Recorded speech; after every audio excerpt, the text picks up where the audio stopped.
Good morning and welcome back to the Morning Commute with Hopi living in the city. It is already 61 degrees outside.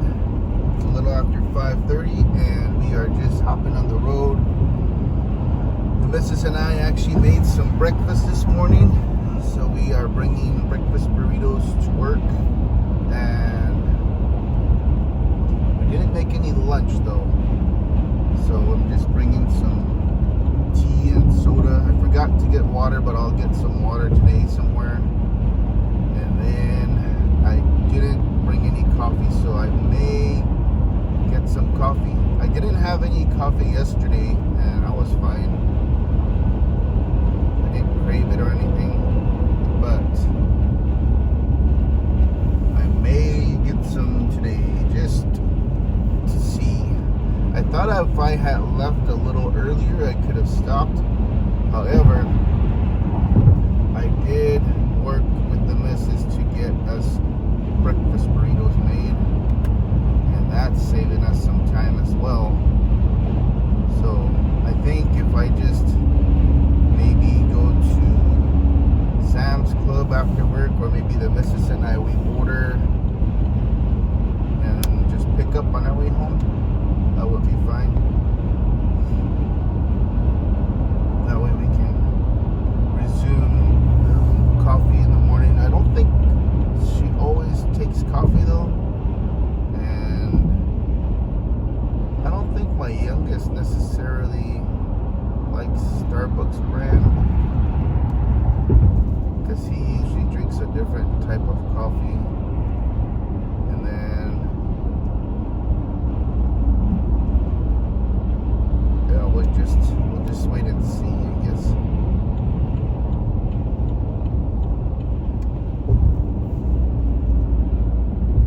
So yesterday, you might have saw it on the news, the incident on the I-10 right by the Buttes Resort, just around the Broadway curve, or near the Broadway curve.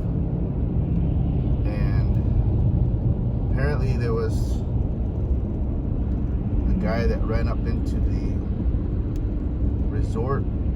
Initially, I think he tried to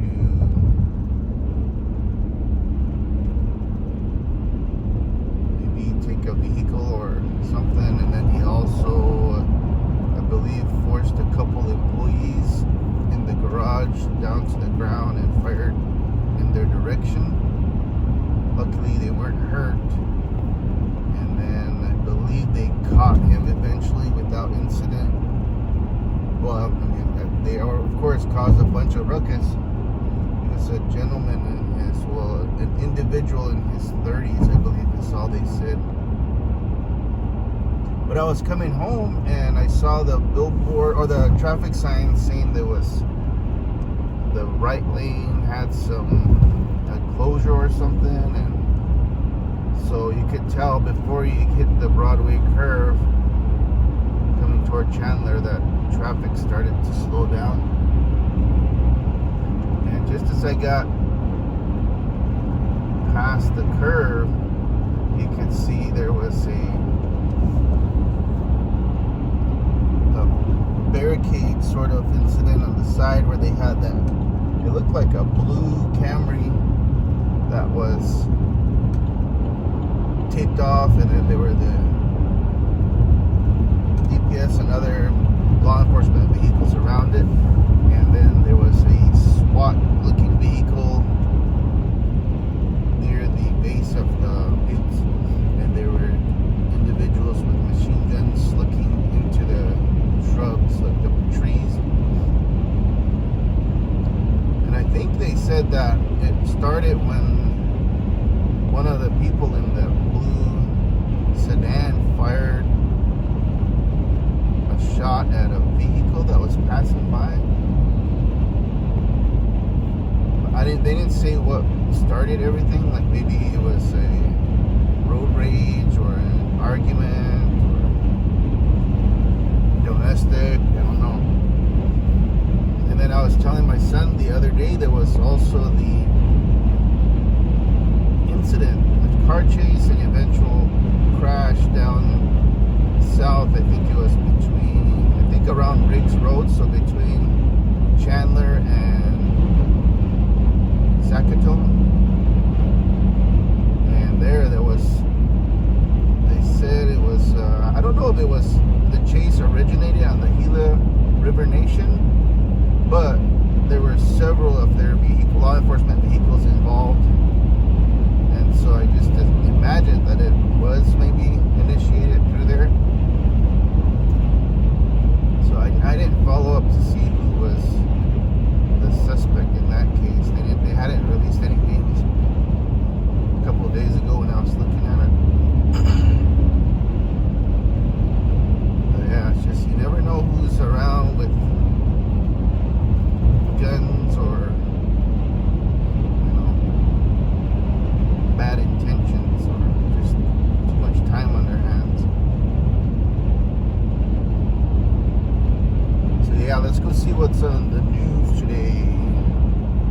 For more money news, visit the business center at ktar.com. KTAR News Flash. At 5:42, this is what you need to know right now. Arizona Governor Katie Hobbs recently told KTAR she's confident today's execution will be carried out successfully. Aaron Gunch is set to be put to death this morning, the first execution in the state since 2022.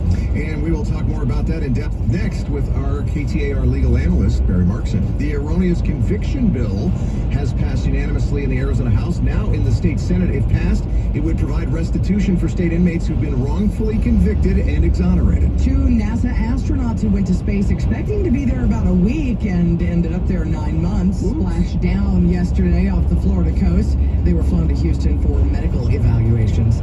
All of our top stories just 15 minutes away. For more news, KTAR.com and the KTAR News app.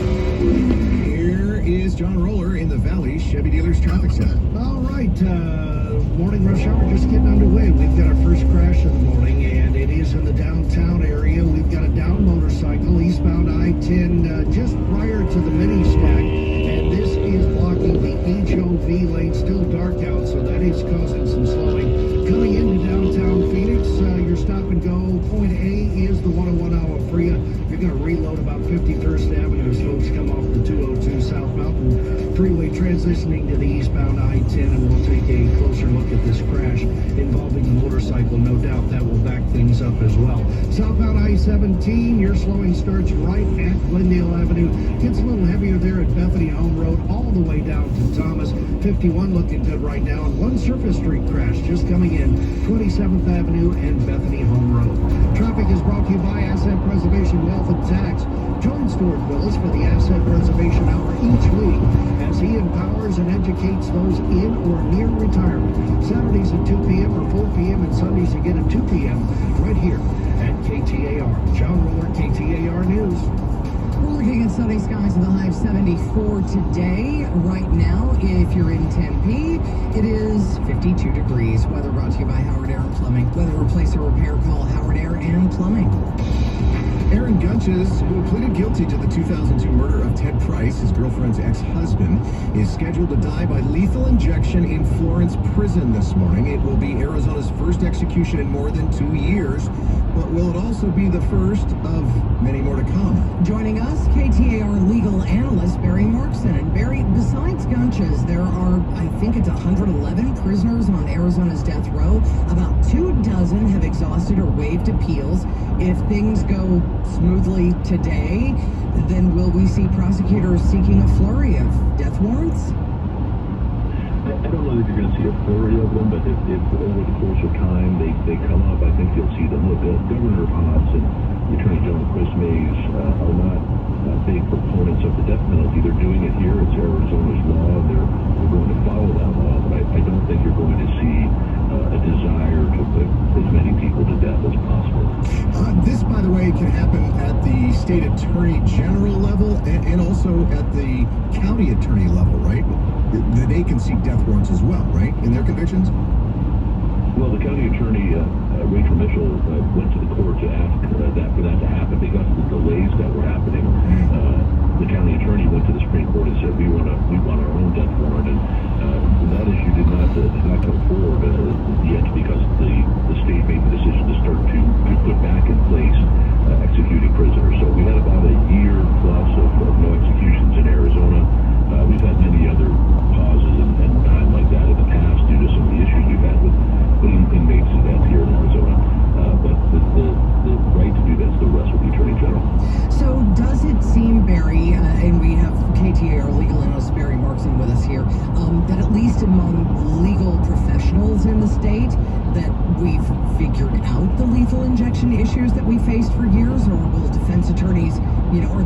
is going to fight any method of the ultimate punishment. I think you're always going to see fights from lawyers trying to find any way possible to stop the executions. The issue is whether the way we're putting people to death violates the Constitution, if it's too cruel and unusual. So if we were doing these injections, these cocktails, that sometimes the prisoner would die quickly, there'd be somewhat of a struggle. It would depend on what you would call unreasonable or cruel. We've had that issue in the past. The state says that has been solved and won't be an issue. The other problem we've had is securing the drugs necessary to make this cocktail. To do that, that seems to have been resolved, at least at this point as well. So today will be interesting to see. It's a sad day. Anytime we put them to death, it's not something to celebrate necessarily, although certainly this guy deserves it and has been asking for it himself. But we'll see how the execution of this plan goes for today. Also interesting that there's a legislator who just put a bill out to put this on the ballot for people to vote on in 2 years to also add being killed by a firing squad to the possibilities of execution in Arizona. And I think one of the arguments for that is that there's never been, at least carried out by the states, there's never been a botched execution when it comes to a firing squad. They're always effective in killing the condemned quickly. I think you're right, Jim, and that's exactly right. So it kind of eliminates that part of it. It's quick and painless. As I understand it, it's actually been very difficult for the men who've been on that shooting squad. That for some of them it becomes very difficult psychologically and causes emotional issues. And I think that's why they've tried other things. But look, I think the states have tried to find the best, the least bad way to execute people to carry out these death warrants. I think everybody thought the injections would be, the night you inject this into somebody, they kind of fall asleep and they pass away. There's ways to do that. I don't know why it's so difficult here, and I'm not trying to minimize this or compare people with animals, but we put our dog down last year, and it was very peaceful, and there's obviously a way to do that. So I honestly don't know why it's so difficult, but that seems to be an issue that the states are having, and certainly Arizona's had that in the past. As somebody who does legal things for a living, do you see a point at which executions just fade away and don't happen anymore? Or is this always going to be something that we kind of, sit and argue about? Well, I think there's always going to be people who think the death penalty is warranted. There's people we're still having this discussion: does it serve as a deterrent, or is it something?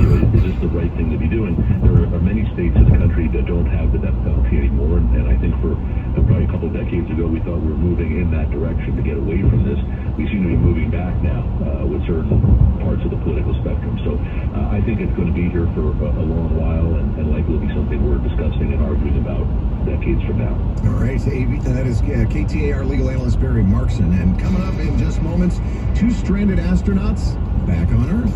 First, let's look at your roads. John Roller, live in the Valley Chevy Dealers Traffic Center. All right, thank you very much, LaDonna. One crash, and it is in a tough spot. I'm taking a look at the eastbound I-17 just prior to the mini stack. That's where we have a downed motorcycle, and we have a number of troopers at the scene there, and it looks like fire just pulled up there. So HOV lane is blocked. Lean to the right as more folks get underway.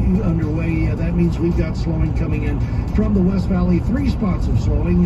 Gets heavy right there at the 101 transition coming into town. You'll reload again at the 202 transition, South Mountain transition to the eastbound I-10, and then just past the stack was crash starting to affect folks coming into the downtown area. We'll keep you apprised. All right, folks, you have a great day. Thank you for tuning in, and don't forget to hug your loved ones.